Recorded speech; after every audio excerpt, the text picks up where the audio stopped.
about the differences between United States and Israel as opposed to the united front that they put up since the start of the Iran war. We decode whether this is a strategy or genuine friction that is happening between the two allies. And here in India, Mamata Banerjee has been struggling with her biggest political challenge so far. Her party, the Trinamool Congress, is breaking up weeks after she suffered a massive defeat in West Bengal. She met with Congress's Sonia Gandhi in New Delhi today to discuss the mutiny that she has been facing. More on this up ahead, but first, let's talk about the Iran war. Well, the Iran war has put the Israel-America partnership to test. Remember, the Trump administration appears to be taking a tough stance toward Benjamin Netanyahu. The two allies are now finding it difficult to agree on the terms of peace. Israel wants greater operational autonomy in Lebanon, but Iran is seeking to link any peace agreement to a comprehensive ceasefire in Lebanon. The recent exchange of fire between Israel and Iran has irked Washington. Netanyahu proceeded with the strikes against Iran despite Trump's warnings. The US president reportedly called Netanyahu and warned that Israel would be on its own if it continues its strike against Iran. Netanyahu reportedly called off a planned attack on Tehran following Donald Trump's warning. Negotiations are currently underway, and the US president, in fact Vice President, remember, J.D. Vance, is hoping for a deal that he calls a home run. Vice President J.D. Vance has said that the American objective is to prevent Iran from getting any nukes. He's also added that Israel may or may not like it, but that remains a key American interest. J.D. Vance acknowledged that while the United States and Israel share many common interests, there are also areas where their priorities diverge. Differences between Netanyahu and Trump, remember, have been building over the past few weeks. Earlier, the US president had reportedly called Netanyahu crazy, and he'd warned him against striking Beirut. But despite this, Israel proceeded with the strikes in southern Beirut, triggering the latest flare-up. Now, Israel and the United States maintain a close-knit defense cooperation. But remember, Trump is now stuck between geopolitical risks and political challenges. He is in the middle of a war that he cannot end without a deal. At the same time, he risks angering his supporters back home if this war reignites. Now, this leaves diplomacy as the only viable option. However, US and Iran continue to apply pressure on each other in the Strait of Hormuz, which has now become the biggest choke point in this conflict. Israel's role remains crucial as well. Iran refuses to agree to a peace deal that excludes Lebanon. And if Israel continues its operations against Hezbollah, it risks sabotaging the peace process entirely. So that's the latest as far as this conflict is concerned. The Iran war now seemingly, reflecting the differences that are now propping up between Donald Trump and Benjamin Netanyahu. The question is whether the Israeli Prime Minister will listen to the American president. But amid all of this, many strategists are asking whether this is genuine friction that's happening between the two allies, longtime allies, America and Israel, that Netanyahu is refusing to listen to the US president. Or is it just strategy that the United States is applying and Israel is playing along for the world to sort of understand that this is something that the two allies are working together upon? That, of course, we'll know when that deal happens, whether these strikes continue or not. But for the moment, this big question remains. Let me quickly go across to my correspondent, Susan Tehrani. She's joining us live on the broadcast from New York. Susan, this seems to be the biggest confusion, question that many strategists are asking around the world, whether there's genuine friction, genuine differences between Donald Trump and Netanyahu, or is this just a strategy that the two allies are now using for the world to sort of calm down and see, look, we're progressing towards a deal, but right now we're just, striking Lebanon so that Iran remains, at a pedestal, at some sort of lower pedestal than the US and Israel. Yeah, so from the U.S. perspective, that's what has been reported out so far and has been confirmed by President Trump and J.D. Vance. Those are the only indications that we absolutely know to be true. And that is that the United States right now under this administration has an America First agenda. Now, the American First agenda, on the one hand, is, to use military deterrence like President Trump supports, or to be more isolationist like J.D. Vance, philosophically. But nonetheless, when it comes to the issue of Iran, the administration has been clear that they want a deal that deals with Iran's nuclear ambitions. Down the line, maybe it's Iran's proxies and its role in the Strait of Hormuz and whatnot, but Iran to not have a nuclear weapon. That's sort of one aspect of what Israel and Netanyahu want. They live in the same neighborhood as Iran, so they may want more of an expansion to rein in on Iran that the United States under this administration just doesn't have an appetite for. Now, whether or not there is genuine friction, at the end of the day, President Trump continues to say that Israel is America's longstanding partner. Yes, there are reports and leaks that he said you may be having to fight this war alone if you continue attacking Lebanon. But there's really no policy indication that they're very far apart. I think the part that they are, as I mentioned, far apart is Netanyahu might want to continue this war. That's the last thing that Trump wants, and definitely J.D. Vance and the administration. If they use kinetic action, they were hoping that it would be in and out really quickly and not a prolonged war, with which Israel, if it has the U.S. backing, seems to want that. Susan, it's also interesting how the tone and the stance, which is much softer than how the U.S. started and the Trump administration started since this war began, has now toned down. It's very similar to what perhaps J.D. Vance was saying all along, that diplomacy should be one of the foremost tools that is being used between the two countries, between the two sides. And now the Trump administration seems to have reached that stance which J.D. Vance was saying all along. Does it have to do, a larger part of it, have to do with the fact that midterms are approaching and the war cannot be reignited? The Trump administration cannot afford more violence, more, spending on defense that already has happened?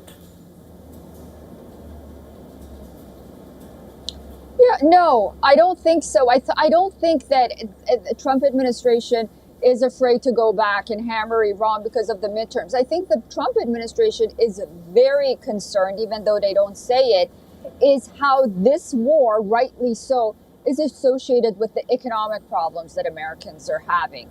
In terms of defense, at least the Defense Department is saying that, they don't have a problem. They're ready and all options are on the table. The problem is this war is now associated with the terrible inflation that Americans are facing.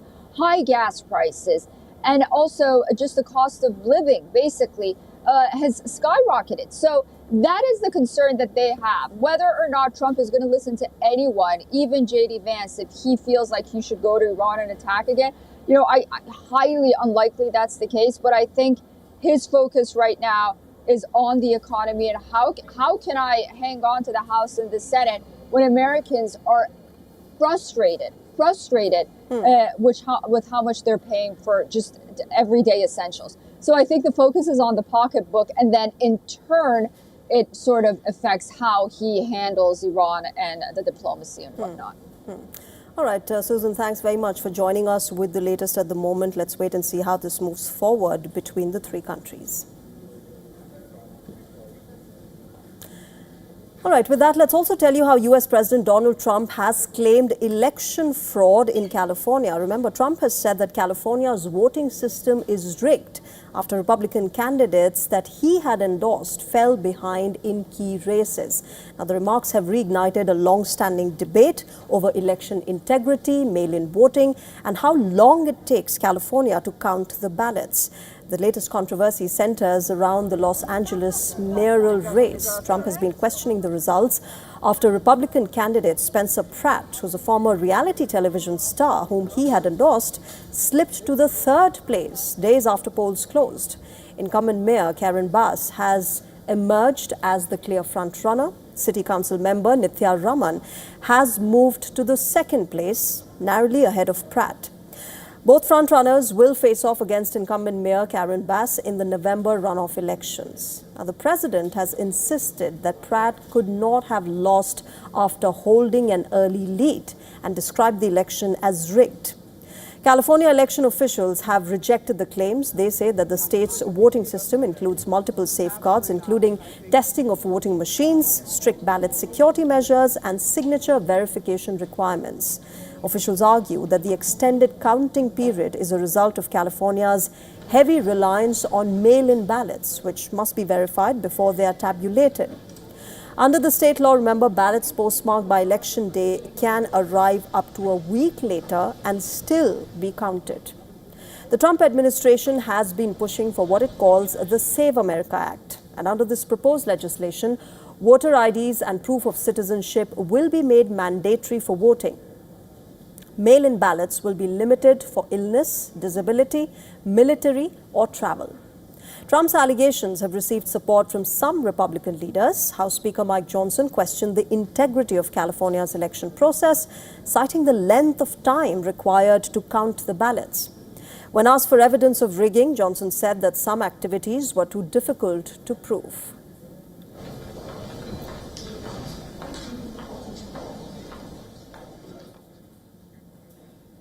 All right, shifting our focus to India now, the election defeat in West Bengal has triggered chaos within the Trinamool Congress. The party's leadership is under pressure from multiple fronts at the moment. Mamata Banerjee is facing a revolt within the party. At the same time, the TMC Supremo is being investigated in connection with a signature forgery case. Earlier in the day today, officers from the Criminal Investigation Department reached the residence of Mamata Banerjee. This, remember, comes days after a CID team had visited the residence of her nephew and TMC leader Abhishek Banerjee in connection with the very same case.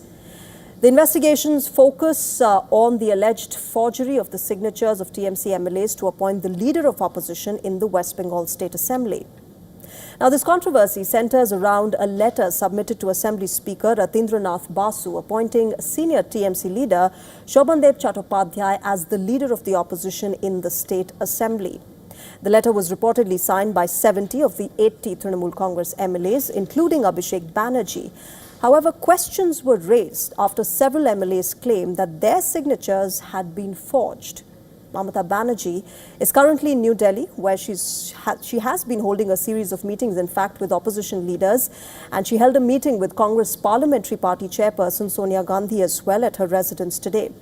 The meeting comes at a time when Mamata Banerjee is facing a major internal rebellion. Trinamool Congress, remember, appears to be on the verge of a split after several of its MLAs and members of parliament decided to defy the party line.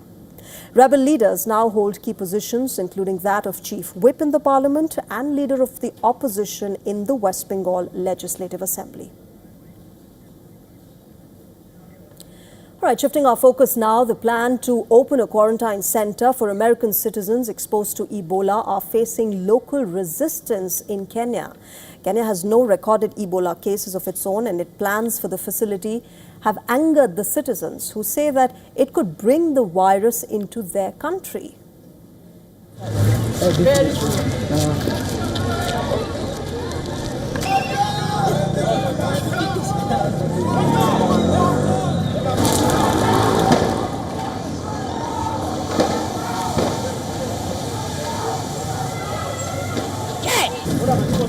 These are visuals from Nanyuki. The Kenyan police fired tear gas to break up a protest against the planned Ebola quarantine center for the American citizens. Some Kenyans even accused the U.S. government of outsourcing health risks.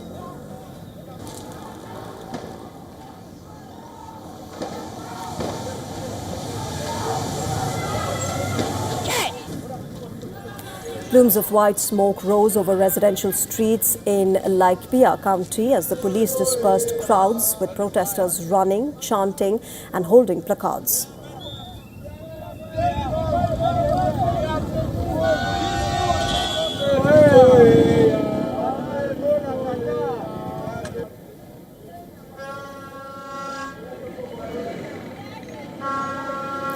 The proposed 50-bed unit facility on an Air Force base has angered many residents who accuse Washington of shifting the burden of caring for those who have been exposed to Ebola outbreaks in the Democratic Republic of Congo and Uganda onto Kenya.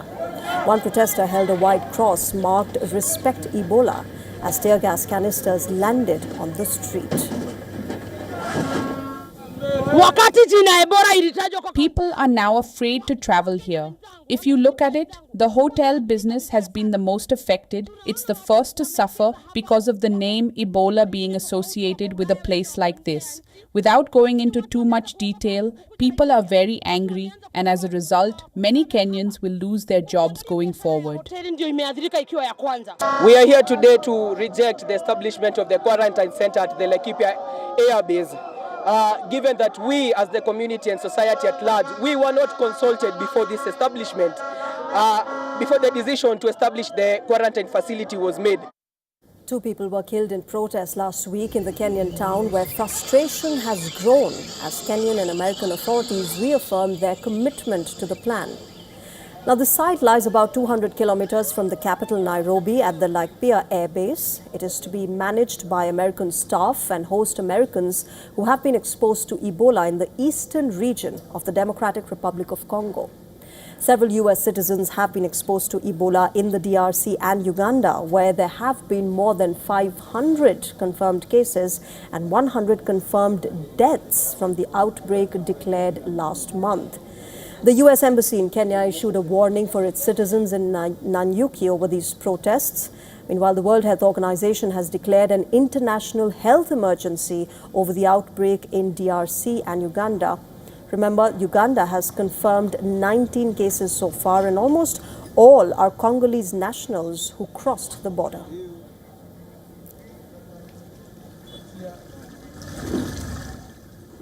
Moving on, Bolivia is facing one of its most serious periods of unrest in recent years. President Rodrigo Paz has signaled that his patience with weeks of protests and road blockades is running out. He has raised the prospect of emergency measures that could bring the military onto the streets. Now, remember, for weeks, demonstrators have blocked major roads and staged protests across the country, bringing much of Bolivia to a near standstill. The disruption has driven up food and fuel prices, caused shortages of basic goods, and intensified pressure on a government that is already grappling with a deep economic crisis. Violence has accompanied the unrest. Riot police have used tear gas in repeated attempts to clear the blockades. In fact, in some areas, officers were forced to retreat after coming under gunfire, leaving several police personnel wounded. Protesters have also hurled stones and burned tires during confrontations. According to the Bolivian Ombudsman's office, at least 14 civilians have been injured. The protesters are demanding stronger action from Paz's administration to address the country's economic difficulties. Some groups have gone further, calling on him to step down. The president, meanwhile, has adopted an increasingly hard line. On Monday, Paz blamed what he called narco-terrorists for the unrest and warned that their days are numbered. His comments came a day after Bolivia's legislature approved a new law that could pave the way for a state of emergency. If it's declared, the measure would authorize military deployment to suppress the protest and remove the road blockades.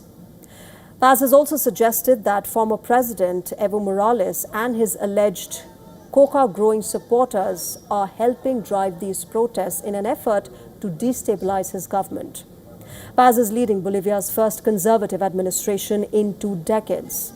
Waving white flags and chanting peace for the capital, La Paz, hundreds of people marched through the capital on Monday, demanding an end to the road blockades. Prior to this, Rodrigo Paz, writing on social media, acknowledged that La Paz and El Alto were still facing difficult conditions. However, he said that concrete progress was beginning to emerge, particularly in fuel distribution. The unrest comes just months after the pro-business president took office in November, promising to resolve Bolivia's worst economic crisis in decades. But unpopular economic reforms and what critics describe as a failure to respond adequately to social demands have fueled growing public anger. The Paz administration has also received support from abroad. US President Donald Trump's newly launched Shield of the Americas alliance. It is an anti-cartel coalition that includes pro-US governments in Argentina, Bolivia and Chile. They've all offered unequivocal backing to President Paz as his government confronts this ongoing crisis.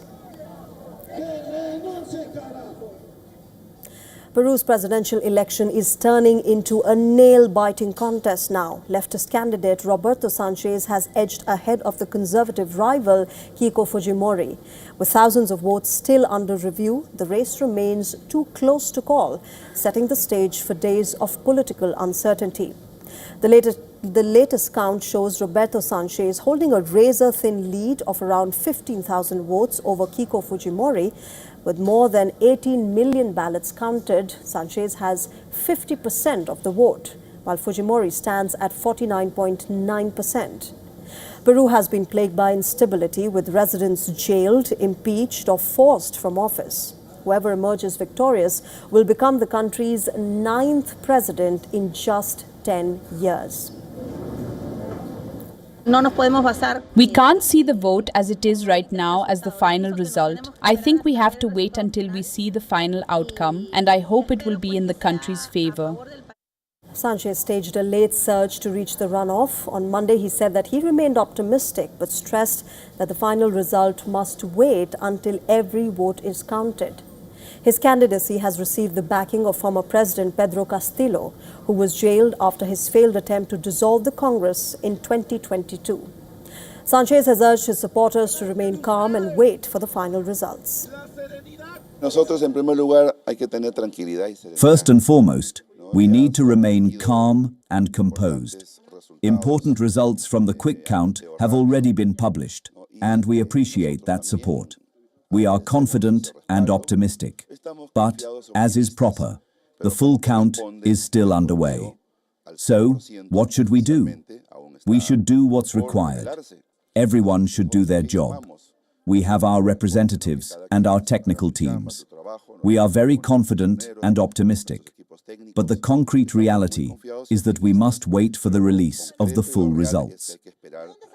Meanwhile, Keiko Fujimori is fighting for the presidency after 3 previous unsuccessful attempts. The 51-year-old conservative candidate has urged supporters to prepare for a lengthy counting process.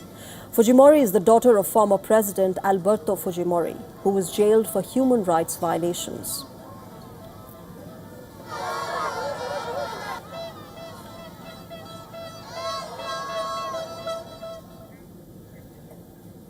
Donald Trump may not be on the ballot in Brazil, but the US president is increasingly becoming a factor in the country's presidential race. With Brazil heading toward a tight election in October this year, Trump's relationship with the country's main political figures is drawing growing attention. On one side is incumbent President Luiz Inácio Lula da Silva, and on the other is Flavio Bolsonaro, son of former President Jair Bolsonaro and a leading right-wing candidate. Both men have visited Washington in recent weeks, and both have sought to present themselves as capable of managing Brazil's most important relationship in the Western Hemisphere.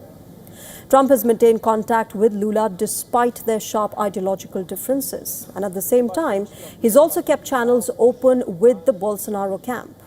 That balancing act has made it difficult to predict which side stands to benefit most from Donald Trump's involvement. But recent US policy decisions have already become political talking points. Washington's move to label Brazil's 2 largest criminal organizations as terrorist groups was welcomed by the Brazilian right. Flavio Bolsonaro quickly presented the decision as evidence of his ability to work with the Trump administration on security issues. The issue resonates with many Brazilians who remain deeply concerned about organized crime and violence. But the political advantage did not last long. A proposal from Washington to impose new tariffs on some Brazilian products triggered fresh tensions. Lula's government accused the Bolsonaro camp of encouraging pressure on Brazil from abroad. Now, the opposition has denied these claims. The dispute highlighted the risks of making the US-Brazil relationship part of the election campaign. As polls point to a close contest, both camps are now trying to turn their Washington connections into political capital. Meanwhile, Lula is seeking to preserve direct contact with Donald Trump. Even as disagreements over trade continue to test this relationship. With both leaders expected to attend the G7 summit later this month, attention is now turning to whether they will meet again.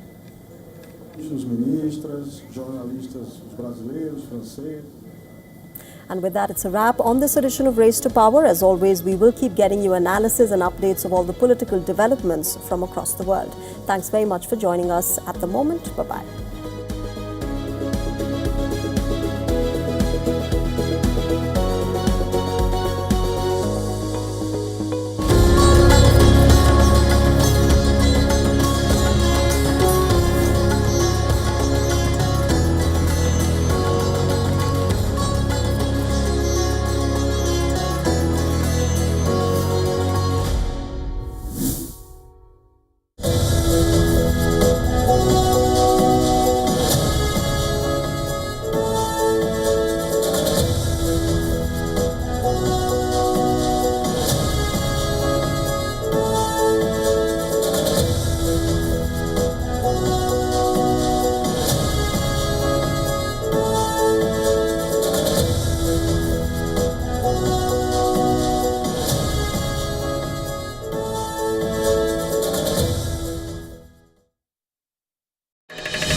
The stress of our world can take a toll on our physical and emotional health. Here, in New York's Catskill Mountains, lies a luxurious place of healing called WION Wellness Center.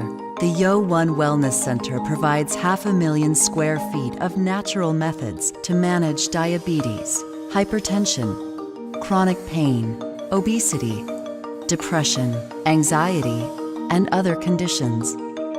We use the traditions of centuries-old natural science from India, yoga, Ayurveda, acupuncture, and naturopathy in personalized programs that help you take charge of your own health. A minimum 5-day stay is recommended for best results. Book now at